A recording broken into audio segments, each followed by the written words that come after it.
गुफा में जाकर वो दोनों जादूगरनी को सारी बात बताते हैं। उनकी बात सुनकर जादूगरनी उनकी मदद करने के लिए राजी हो जाती है। वो उन दोनों बहनों को बहुत सारे जादू विद्या सिखाती है और कुछ ही दिनों में वो दोनों जादू सीख जाती है। और जादुई विद्या सीखने के बाद वो दोनों जादूगरनी का शुक्रिया अदा करते हैं और वो नागलोक जाने का फैसला करते हैं। वहां जाने के बाद वो देखते हैं कि एक बड़ा नाग छोटे छोटे नाग नागिनों को मार के खाना चाहता था। तुम ये क्या कर रहे हो? इन मासूमों की जान क्यों लेना चाहती हो? तुम यहाँ से चली जाओ, वरना अच्छा नहीं होगा। तुम दोनों मेरी सामने से हट जाओ। मैं इन लोगों का खून पीना चाहता हूँ। अगर तुम दोनों नहीं हटे तो मैं तुम दोनों का भी खून पी जाऊंगा। प्रथा की बहुत समझने की बाद भी वो जब नहीं माना तो उसने अपनी जादुई खंजर से उस नाग को मार डाला।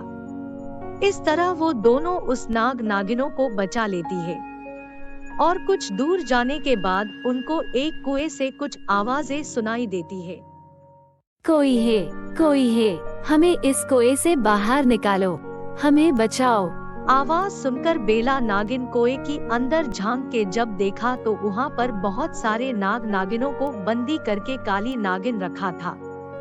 बेला और प्रथा अपनी जादुई शक्ति इस्तेमाल करके अपनी मुंह से पानी निकालते हैं और कुआं भर जाता है, जिसकी वजह से सभी नाग नागिन सही सलामत बाहर आकर बच जाते हैं और प्रथा और बेला नागिन का शुक्रिया अदा करते हैं, जिसकी खबर काली नागिन तक पहुंच जाती है।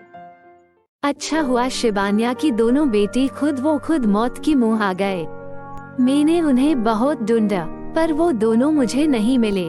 कोई बात नहीं, आज मैं उन दोनों को मार के उनसे नागमणि छीन लूंगी और तीनों लोक में राज करूंगी।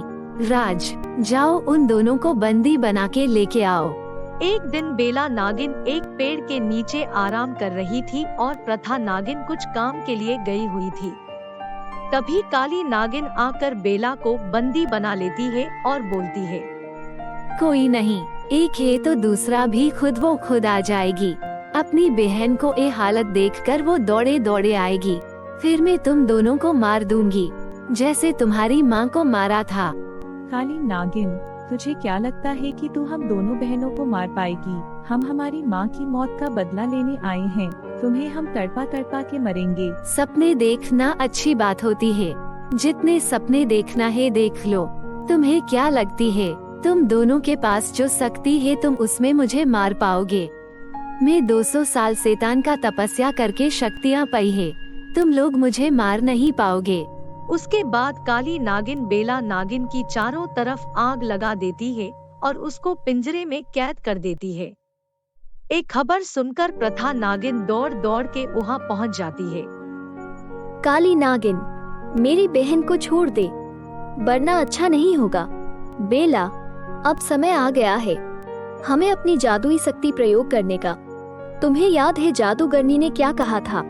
हम जब इकट्ठा ध्यान करेंगे तो दोनों मिलकर विशाल नागिन बन सकते हैं और इस काली नागिन का अंत कर सकते हैं।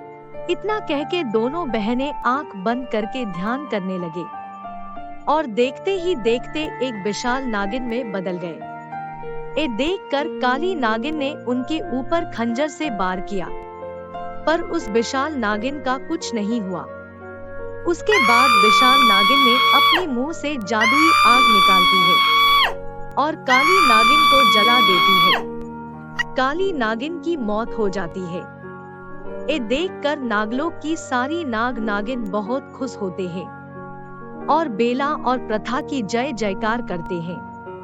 उसके बाद से नागलोक में खुश और शांति बनी रहती है।